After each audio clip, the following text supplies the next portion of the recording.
Hello friends, எல்லோருக்கும் வணக்கம். Welcome to young investor channel. Actually markets பார்த்துருப்பீங்க. மார்க்கெட் ஒரு பாசிட்டிவ் ட்ரெண்டில் தான் இருக்குது. 2 டேஸாக கண்டினியூஸாக மார்க்கெட் பாசிட்டிவ் ட்ரெண்டில் தான் இருக்குது. பெருசாக நெகட்டிவ் ரியாக்ஷன் இல்லை. ஆனால் குளோபல் லெவலில் பார்த்தீங்கன்னா நெகட்டிவ் அப்டேட்ஸ் இருக்க தான் செய்யுது. ட்ரம்ப் என்ன தான் சொன்னாலும் நான் வாரம் நிறுத்திடுவேன் அப்படி இப்படின்னு சொன்னாலும் அது வந்து ஒர்க் அவுட் ஆகலை. ஸ்டில் பார்க்கும்போது குளோபல் லெவலில் பார்த்தீங்கன்னா அந்த வார் கண்டினியூ ஆகிட்டு தான் இருக்குது. ஃபஸ்ட்டு அமெரிக்கன் மார்க்கெட் எடுத்து பார்த்தேன். ஃப்ரைடே நைட் என்ன ட்ரெண்டுன்னு. நாஸ்டாக் ஒரு 167 பாயிண்ட்ஸ் பாசிட்டிவில் க்ளோஸ் ஆயிருக்கு 21,929 பாயிண்ட்ஸில். டவ் ஜோன்ஸ் வந்து 305 பாயிண்ட்ஸ் பாசிட்டிவில் க்ளோஸ் ஆயிருக்கு 46,429 பாயிண்ட்ஸில் க்ளோஸ் ஆயிருக்கு. S&P 500 35 பாயிண்ட்ஸ் பாசிட்டிவ் 6,591 பாயிண்ட்ஸில் க்ளோஸ் ஆயிருக்கு. ஸோ அமெரிக்கன் மார்க்கெட் பாசிட்டிவ் ரியாக்ஷனில் தான் க்ளோஸ் ஆயிருக்கு லாஸ்ட் அமெரிக்கன் மார்க்கெட்டில். சரி, குளோபல் லெவல் அப்டேட்ஸை எடுத்து பார்க்கும்போது ஒரு வழியாக வார ஸ்டாப் பண்ணிடுவாங்கன்னு பார்த்தா ஈரான் வந்து பார்த்தீங்கன்னா என்ன பண்ணியிருக்காங்க, யூஎஸோட ஏர்கிராஃப்ட் கேரியர் அந்த கப்பல், அதோட நேம் ஆப்ரகாம் லிங்கன் சொல்கிறாங்க, அதை வந்து நாங்கள் அட்டாக் பண்ணியிருக்கோம் அப்படின்னு சொல்லி ஈரான் பார்த்தீங்கன்னா ஒரு அப்டேட் கொடுத்துருக்காங்க. மிடில் ஈஸ்ட் அந்த ரீஜனில் வச்சு நாங்கள் அட்டாக் பண்ணியிருக்கோம் அப்படின்னு சொல்லியிருக்கிறாங்க. அடுத்தது பென்டகன் என்ன சொல்கிறாங்க, 2000 ஏர்போர்னி ட்ரூப்ஸை வந்து பார்த்தீங்கன்னா மிடில் ஈஸ்ட்டுக்கு நாங்கள் அனுப்ப இருக்கிறோம்னு சொல்லி பென்டகன் வந்து அப்டேட் கொடுத்துருக்காங்க. பென்டகன்னா அமெரிக்காவோட அந்த மிலிட்ரி டிபார்ட்மெண்ட்டை தான் பென்டகன் சொல்லுவாங்க. அவங்க வந்து அப்டேட்டை கொடுத்துருக்காங்க. ஒரு பக்கம் நான் வார ஸ்டாப் பண்ணுறேன்னு சொல்லி ட்ரம்ப் தான் சொல்கிறாங்க. அதுலேயும் ட்ரம்ப் வந்து பார்த்தீங்கன்னா விதவிதமாக பல்ட்டி அடிப்பார். ஆக்சுவலி யூஎஸும் இஸ்ரேலும் சேர்ந்து தான் ஈரானை அட்டாக் பண்ணுறாங்க. ட்ரம்ப் சொல்கிறாரு இந்த அட்டாக்கு காரணமே அமெரிக்காவோட டிஃபென்ஸ் மினிஸ்ட்ரிக்கும் அவருக்கு என்ன சண்டைன்னு தெரியல. டிஃபென்ஸ் மினிஸ்ட்ரி சொன்னதுனால தான் யூஎஸ் வந்து பார்த்தீங்கன்னா ஈரானை அட்டாக் பண்ணிச்சு அப்படின்னு சொல்லி சொல்கிறாங்க. ஸோ இது மாதிரி சிச்சுவேஷன் இருக்குது. ட்ரம்ப் வந்து இன்றைக்கி ஒன்று சொல்கிறாரு, நாளைக்கு காலையில் ஒன்று சொல்லுவார். ஒரு பக்கம் நான் வாரம் ஸ்டாப் பண்ணிடுவேன்னு சொல்லியிருக்கிறாரு. இதில் யூஎஸுக்கு தான் பெருத்த சேதாரம் வரும். இப்படியே கண்டினியூஸ் தான் யூஎஸுக்கு தான் பார்த்தீங்கன்னா பெருசாக சேதாரம். அட் த சேம் டைம் கவனிக்க வேண்டியது, ஐநாவும் பார்த்தீங்கன்னா அந்த வார விரைவில் ஸ்டாப் பண்ணணும் அப்படின்னு சொல்லி அவங்களும் ஒரு பக்கம் முயற்சி எடுக்கிறாங்க. பட் இஸ்ரேல் கண்டினியூஸாக நாங்கள் ஈரானை அட்டாக் பண்ணுவோம் அப்படின்னு தான் சொல்கிறாங்க. ஏன்னா ஈரானில் உள்ள மிலிட்ரி ரெஜிமை வந்து கொலாப்ஸ் பண்ணுறதுக்கு இஸ்ரேல் பார்த்தீங்கன்னா முயற்சி பண்ணுறாங்க. ஸோ என்ன நடக்குது அப்படிங்கிறத நம்ம பொறுத்திருந்து பார்க்கலாம். மார்க்கெட் பாசிட்டிவ் ட்ரெண்டுக்கு மாறிட்டு அப்படின்னு மட்டும் நீங்கள் யாருமே எதிர்பார்க்காதீங்க. ஸ்டில் நெகட்டிவ் ரியாக்ஷன் மார்க்கெட்டில் இருக்குது. நெக்ஸ்ட் பார்த்தீங்கன்னா வருண் பிவரேஜஸை பற்றி கேட்டிருந்தீங்க. ஸோ வருண் பிவரேஜஸோட ஷேர் ப்ரைஸ் அரௌண்ட் 400 சம்திங்கில் இருக்குது. 400 இருக்குது, 401 இருக்குது வருண் பிவரேஜஸோட ஷேர் ப்ரைஸ். இது வந்து ஒரு ஆப்பர்ச்சுனிட்டி ஜோனுக்குள்ளே வந்திருக்கா ப்ரோ அப்படின்னு சொல்லி டிஸ்கஸ் பண்ணுங்கன்னு சொல்லி கேட்டிருந்தீங்க. ஸோ இது வந்து ஃப்ரான்சிசி மாடலில் ரன் பண்ணுற கம்பெனி. அந்த பெப்சி, கோகோகோலா அந்த பிவரேஜஸ் வந்து இவங்க ரன் பண்ணிகிட்டு இருக்கிறாங்க. பிவரேஜ் இண்டஸ்ட்ரீஸை ஃபோக்கஸ் பண்ணி ரன் பண்ணுற கம்பெனி. மார்க்கெட்டில் காம்படிஷன் ஒரு பக்கம் உருவாகிட்டு இருக்கு இவங்களுக்கு. ஆனால் இவங்க செல் பண்ணுற பிராண்ட்ஸுக்கு ஈக்குவலாட்டு காம்படிஷன் வருவானா, அது இல்லை. ஆனால் காம்படிஷன் வருது. ரிலையன்ஸ் என்ன பண்ணுறாங்க அப்படின்னா மற்ற கம்பெனிஸோட பாதி ரேட்டில் வந்து பார்த்தீங்கன்னா ப்ராடக்டை மார்க்கெட்டில் இன்ட்ரடியூஸ் பண்ணி அவங்க வந்து மார்க்கெட்டை கேப்சர் பண்ணிட்டு இருக்கிறாங்க. ஒரு பக்கம் காம்படிஷன் உருவாகுது வருண் பிவரேஜஸுக்கு. அட் த சேம் டைம் இப்போ நம்ம கை வைக்கலாமா அப்படின்னு சொல்லி பார்த்தாலும் வேல்யூஷன் பார்த்தீங்கன்னா ரொம்பவே ஜாஸ்தி. வருண் பிவரேஜஸோட ஷேர் ப்ரைஸை நீங்கள் புக் வேல்யூ வச்சு கம்பேர் பண்ணாலும் அதிகமாக இருக்குது, இது ஸ்டாக் பி வச்சு கம்பேர் பண்ணாலும் அதிகமாக இருக்குது. ஸோ அதனால் இப்போதைக்கு வேடிக்கை மட்டும் தான் பார்க்க முடியும். என்னோட ஒப்பீனியன் வருண் பிவரேஜஸில் இப்போ வெயிட் பண்ணுங்கள். எக்ஸ்ட்ரீம் வேல்யூஷன் இருக்கிற பட்சத்தில் கை வச்சோன்னா ஒரு டவுன் ட்ரெண்ட் போக பட்சத்தில் பார்த்தீங்கன்னா அது பெருசாக நமக்கு நெகட்டிவ் ட்ரெண்டில் இருக்கும். ஸோ அதனால் இப்போதைக்கு வருண் பிவரேஜஸை அவாய்ட் பண்ணுங்கள். நல்ல ஸ்டாக் தான், ஃபண்டமெண்டலி ஓகே, ஆல்ரெடி இருக்குன்னா வச்சுக்கோங்க. பட் இப்போ வேல்யூஷன் ஜாஸ்தியாக இருக்கிறதுனால கை வைக்க முடியாது. நெக்ஸ்ட்டு பார்த்தீங்கன்னா ஜிரோதா. இவங்க என்ன பண்ணிட்டாங்க அப்படின்னா ப்ரோக்கரேஜஸ் ஃபீயை வந்து பார்த்தீங்கன்னா இன்க்ரீஸ் பண்ணியிருக்காங்க. அது எதுக்குன்னு பார்க்கும்போது ஃபியூச்சர்ஸ் அண்ட் ஆப்ஷனுக்கு இன்க்ரீஸ் பண்ணியிருக்காங்க. பட் அது இன்க்ரீஸ் பண்ணுறதுக்கும் சில வேலிட் ரீசன்ஸ் இருக்குது. கவர்மெண்ட் பட்ஜெட்டில் பார்க்கும்போது இந்த எஸ்டிடிடி, அதாவது நீங்கள் ட்ரேட் பண்ணும்போது நிறைய டேக்ஸஸ் எல்லாமே வரும். எஸ்டிடிடி சார்ஜஸ்ஸு அது வந்து 0.02 0.05 இன்க்ரீஸ் பண்ணியிருக்காங்க. ஆப்ஷன்ஸ் ப்ரீமியம் 0.10% 0.15% இன்க்ரீஸ் பண்ணியிருக்காங்க. ஸோ இது மாதிரி கவர்மெண்ட் பண்ணதுனால இப்போ இந்த ப்ரோக்கரேஜஸ் ஆப்ஸ் எல்லாமே பார்த்தீங்கன்னா அவங்க கவர்மெண்ட்டுக்கு இது பே பண்ணணும். இப்போ நம்ம வந்து ப்ரோக்கரேஜஸ் ஆப்ஸுக்கு பே பண்ணோம், ப்ரோக்கரேஜஸ் ஆப்ஸ் பார்த்தீங்கன்னா கவர்மெண்ட்டுக்கு டேக்ஸ் பே பண்ணுவாங்க. ஸோ இப்போ அவங்களுக்கு இடிக்கிறதுனால ஜீரோதா என்ன பண்ணிட்டாங்கன்னா எஃப்என்ஓக்கு வந்து, அதாவது எஃப்என்ஓ ட்ரேடிங்க்கு வந்து 40 ரூபா இன்க்ரீஸ் பண்ணியிருக்கிறதாட்டு சொல்லியிருக்காங்க. ஆனால் இன்ட்ராடேக்கு வந்து அவங்க டபுளாட்டி இன்க்ரீஸ் பண்ணியிருக்காங்களா அப்படின்னு சொல்லி எனக்கு எக்ஸாக்டாக தெரில. இப்போ எஃப்என்ஓக்கு ஒரு லாட்டுக்கு 20 ரூபா அப்படின்னு சொல்லி மென்ஷன் பண்ணியிருந்தாங்க. ஒரு லாட்டுக்கு எஃப்என்ஓ ட்ரேடிங்கு 20 ரூபா இருந்துச்சு. ஏஞ்சல் ஒன்ல அந்த ட்ரெண்டில் தான் இருக்குது. ஆனால் ஜீரோதா இப்போ 40 ரூபாய்ட்டு இன்க்ரீஸ் பண்ணிட்டாங்க எஃப்என்ஓ ட்ரேடிங். இது ஏப்ரல் 1 நடைமுறைக்கு வருது. நீங்கள் ஒரு லாட் எடுத்து ட்ரேட் பண்ணிங்க அப்படின்னா அது 40 ரூபா பெர் ஆர்டர் வருது. ஸோ அதை கொஞ்சம் செக் பண்ணி பார்த்துக்கோங்க. அது வந்து நீங்கள் இப்போ ஒரே டைமில் 3 லாட் எடுத்து ஃபியூச்சர்ஸ் அண்ட் ஆப்ஷன் இதில் ட்ரேட் பண்ணுறீங்க அப்படிங்கிற பட்சத்தில் அதுக்கு 40 ரூபா வருதா, இல்லை வந்து ஒவ்வொரு லாட்டுக்கு 40 ரூபா வருதான்னு எனக்கு தெரியல. அது யூஸ் பண்ணி பார்த்தா தான் தெரியும். ஏஞ்சல் ஒன்ல பார்க்கும்போது ஒரு லாட்டுக்கு 20 ரூபா விழுது இப்போ இருக்க ட்ரெண்டில் பார்க்கும்போது. அது இல்லாமல் ஏஞ்சல் ஒன்ல விற்கும் போதும் சார்ஜஸ் வருது. அட் த சேம் டைம் வந்து பார்த்தீங்கன்னா வாங்கும்போதும் ஷேர் வாங்கும்போதும் சார்ஜஸ், விற்கும் போதும் சார்ஜஸ் வரும்னு குரூப்பில் சொல்லியிருந்தீங்க. எக்ஸாக்ட்லி அதெல்லாம் பெரிய சார்ஜஸே கிடையாது. பட் ஏஞ்சல் ஒன்ல நீங்கள் டெக்னிக்கல் கிளிச்சே ஃபேஸ் பண்ண முடியாது. சில சார்ஜஸ் வந்து அதிகமாக இருந்தாலும் ஏஞ்சல் ஒன்ல பார்த்தீங்கன்னா டெக்னிக்கல் கிளிச்சஸ் அது மாதிரி டெக்னிக்கல் இஷ்யூ எதுவுமே நீங்கள் ஃபேஸ் பண்ண மாட்டீங்க. ஸோ ஜீரோதாவில் நீங்கள் F1O ட்ரேடிங் பண்ணுறீங்க அப்படின்னா உங்களுக்கு டபுள் த ரேஞ்சில் பார்த்தீங்கன்னா அவங்க ஃபீயை இன்க்ரீஸ் பண்ணியிருக்கிறாங்க.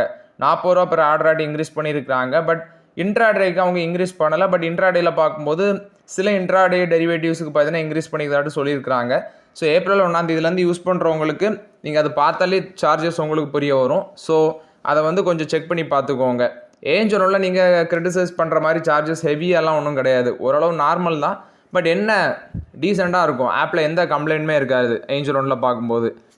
நெக்ஸ்ட் பார்த்தீங்கன்னா டிவிடெண்ட் வந்துட்டா அப்படின்னு சொல்லி கேட்டிருந்தீங்க. விப்ரோட டிவிடெண்ட்லாம் முன்னாடி வந்தாச்சு. ஐடிசியோட டிவிடெண்ட் வந்தாச்சு. மோஸ்ட்லி எல்லா கம்பெனிஸோட டிவிடெண்ட் வந்தாச்சு. நேற்று ஐஆர்எஃப்சியோட டிவிடெண்ட் வந்துருந்துச்சு. இந்தியன் ரயில்வே ஃபினான்ஸ் கார்பரேஷனோட ரிசல்ட்ஸ் முந்தினாத்த இதை வந்துருந்துச்சு. ஸோ அதுவும் கொஞ்சம் செக் பண்ணி பார்த்துக்கோங்க. நெக்ஸ்ட் கோட்டக் மஹிந்திரா பேங்க்கில் வந்து அப்டேட்டு. கோட்டக் மஹிந்திரா பேங்க்கில் என்ன அப்டேட்டுன்னு பார்க்கும்போது நான் ஆல்ரெடி அப்டேட் பண்ணியிருந்தேன். ஐடிஎஃப்சி ஃபர்ஸ்ட் பேங்க்கில் எப்படி ஒரு தவறு நடந்துருந்துச்சோ அங்கே 590 கோடி, இங்கே 150 கோடி, 150 to 160 crores அந்த ரேஞ்சில் மிஸ்ஸிங் அப்படின்னு சொல்லியிருக்கிறாங்க.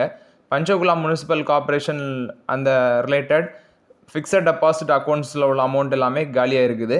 ஸோ இந்த டிரான்சாக்ஷன் என்ன ஃப்ராட் நடந்திருக்குன்னா அந்த பேங்க் வந்து கேஒய்சி அக்கௌண்ட் ஓப்பனிங் டிரான்சாக்ஷன் அது ரிலேட்டடை வச்சு தான் பார்த்தீங்கன்னா அந்த ஃப்ராட் நடந்திருக்கு அப்படின்னு சொல்லி அப்டேட் கொடுத்துருக்காங்க. ஆக்சுவலி என்ன மாதிரி ஃபண்டை வந்து லூட் பண்ணியிருக்காங்க அப்படிங்கிறது போலீஸ் வந்து கண்டுபிடிச்சா தான் தெரியும். ஏன்னா ஐடிஎஃப்சி ஃபர்ஸ்ட் பேங்க்கில் நம்ம பார்த்துருந்தோம். அதாவது அந்த பேங்க்கில் ஒர்க் பண்ணவங்களே அவங்களோட தம்பி அக்கௌண்ட்டுக்கு யாருக்கோ ஷெல் கம்பெனிஸ் ரன் பண்ணி அந்த கம்பெனிஸுக்கு பார்த்தீங்கன்னா ஃபண்ட் எல்லாமே சென்ட் பண்ணி அந்த மாதிரி ஃப்ராட் நடந்துருந்துச்சு ஐடிஎஃப்சி ஃபர்ஸ்ட் பேங்க்கில். இதில் என்ன மாதிரி ஃப்ராட் மெத்தட் யூஸ் பண்ணியிருக்காங்க அப்படின்னு சொல்லி தெரியல. பட் பேங்கோட நம்பகத்தன்மை வந்து பார்த்தீங்கன்னா வர இப்படிப்பட்ட இன்சிடென்ட்னால கொஞ்சம் கேள்விக்குறியாக தான் இருக்குது. ஸோ இது வந்து கோட்டக் மஹிந்திரா பேங்கை பொறுத்த வரைக்கும் அப்டேட். பெருசாக கோட்டக் மஹிந்திரா பேங்குக்கு நெகட்டிவ் அப்டேட் இல்லாட்டாலும் இது வந்து பேங்கிங் இன்ஸ்டியூஷனுக்கு ஒரு நெகட்டிவ் அப்டேட் தான். நெக்ஸ்ட் ஜியோ ஃபினான்ஷியல் சர்வீசஸில் வந்து அப்டேட்டு. ஜியோ ஃபினான்ஷியல் சர்வீஸோட ஹோலி ஓன் சப்சிடியாக இருக்கிற ஜியோ லீசிங் சர்வீஸ் இவங்க ஒரு 63.94 crores பார்த்தீங்கன்னா Reliance international leasing IFC private limited IFSC private limited அதில் வந்து இன்வெஸ்ட்மெண்ட் பண்ணியிருக்கிறாங்க. ஸோ இந்த இன்வெஸ்ட்மெண்ட் பண்ணி பார்க்கும்போது ரிலையன்ஸ் ஸ்ட்ராட்டஜிக் பிஸ்னஸ் வெஞ்சூர்ஸ் அப்படின்னு சொல்லி தான் இந்த பிஸ்னஸ் ஆப்ரேஷன் ரன் ஆகுது. இதில் 50:50 ஜாயின்ட் வெஞ்சூர். ஜியோ ஃபினான்ஷியல் 50% போட்டிருப்பாங்க. அவங்களோட சப்சிடரி கம்பெனி 50% நினைக்கிறேன். ஸோ இது வந்து ஜியோ ஃபினான்ஷியல் சர்வீஸை பொறுத்த வரைக்கும் அப்டேட்டு. இது எந்த மாதிரி இன்வெஸ்ட்மெண்ட் கான்சன்ட்ரேஷன் வருது அப்படின்னு சொல்லி பார்க்கும்போது இன்டர்நேஷ்னல் இன்வெஸ்ட்மெண்ட் கான்செப்ட் தான் இதில் வருது. 82.80 crores பார்த்தீங்கன்னா மொத்த இன்வெஸ்ட்மெண்ட்னு சொல்கிறாங்க இந்த ரிலையன்ஸ் இன்டர்நேஷ்னல் லீசிங் ஐஎஃப்எஸ்சி கம்பெனியில். ஸோ இது வந்து ஜியோ ஃபினான்ஷியல் சர்வீஸ் கொடுத்த positive update. L and T technology service இவங்க வந்து அவங்களோட ஸ்மார்ட் வேர்ல்ட் அண்ட் கம்யூனிகேஷன் அப்படிங்கிற பிஸ்னஸ் யூனிட்டை பார்த்தீங்கன்னா ஏஎம்ஐ பேரடிங் சொல்யூஷன் ப்ரைவேட் லிமிடெட் அப்படிங்கிற கம்பெனிக்கு 452 கோடிக்கு டைல்யூஷன் பண்ணுறாங்க. ஸோ ஆக்சுவலி இந்த சேல் எப்போ கம்ப்ளீட் ஆகும்னா September 30 கம்ப்ளீட் ஆகும்னு சொல்கிறாங்க. இந்த வருஷம் செப்டம்பர் மாதம் கடைசியில் கம்ப்ளீட் ஆகும்னு சொல்கிறாங்க. இந்த ஸ்மார்ட் வேர்ல்ட் அண்ட் கம்யூனிகேஷனோட ரெவன்யூ போன வருஷம் ஜென்ரேட் பண்ணது 1027 கோடி. 1027 கோடி ரெவன்யூ பார்த்தீங்கன்னா ஃபினான்ஷியல் 24 to 25 அந்த வருஷம் மட்டுமே வந்திருக்கு. நெட்ஒர்த்துன்னு பார்க்கும்போது 445 கோடி. இவ்வளோ ரெவன்யூ வர கம்பெனியை ஏன் இவங்க டைல்யூஷன் பண்ணுறாங்க அப்படின்னு சொல்லி தெரியல. இது எல்என்டி டெக்னாலஜி சர்வீஸ் கொடுத்த அப்டேட்டு. நெக்ஸ்ட் பார்க்கும்போது என்பிடி பேங்க். இது வந்து யூஏ பேஸ்டு பேங்க் தான், அந்த எமிரேட்ஸ் என்பிடி பேங்க்னு சொல்லுவாங்க. ஆக்சுவலி இவங்களுக்கு பார்த்தீங்கன்னா என்ன அப்டேட்டு கொடுத்துருந்தாங்க, ஆர்பிஎல் பேங்க் வந்து நாங்கள் சில மெஜாரிட்டி ஆஃப் த ஸ்டேக் வந்து ஆர்பிஎல் பேங்க்கில் வாங்க போகிறோம்னு சொல்லி அப்டேட் கொடுத்துருந்தாங்க. அதுக்கு அங்குள்ள சென்ட்ரல் பேங்க், அதாவது யுனைடெட் அரப் எமிரேட்ஸில் உள்ள சென்ட்ரல் பேங்க் வந்து அப்ரூவல் கொடுக்கணும். அப்போ தான் இவங்க வந்து அக்யூசிஷன் பண்ண முடியும். ஸோ இப்போ அந்த அக்யூசிஷனுக்கு பார்த்தீங்கன்னா ஆர்பிஎல் பேங்க்கில் என்பிடி பேங்க் வந்து டேக் ஓவர் பண்ணுறதுக்கு central bank of United Arab Emirates அவங்க வந்து அப்ரூவல் கொடுத்துருக்காங்க. அது இல்லாமல் நம்மளோட லாஸ்ட் பட்ஜெட்டில் சென்ட்ரல் கவர்மெண்ட் கொடுத்த அப்டேட்டு பிஎஸ்யூ பேங்க்லையும் எனி ஃபாரின் இன்ஸ்டியூஷனல் இன்வெஸ்டர்ஸ் பார்த்தீங்கன்னா அவங்களோட ஸ்டேக்கை வந்து அதிகப்படியாட்டு majority of the stake own பண்ணலாம் அப்படின்னு சொல்லியிருக்கிறாங்க. எனக்கு தெரிஞ்ச நீ ஃபாரின் இன்ஸ்டியூஷன்ஸ் நிறைய பேர் வந்து பிஎஸ்யூ பேங்க்கில் ஸ்டேக்கை இன்க்ரீஸ் பண்ணுவாங்க.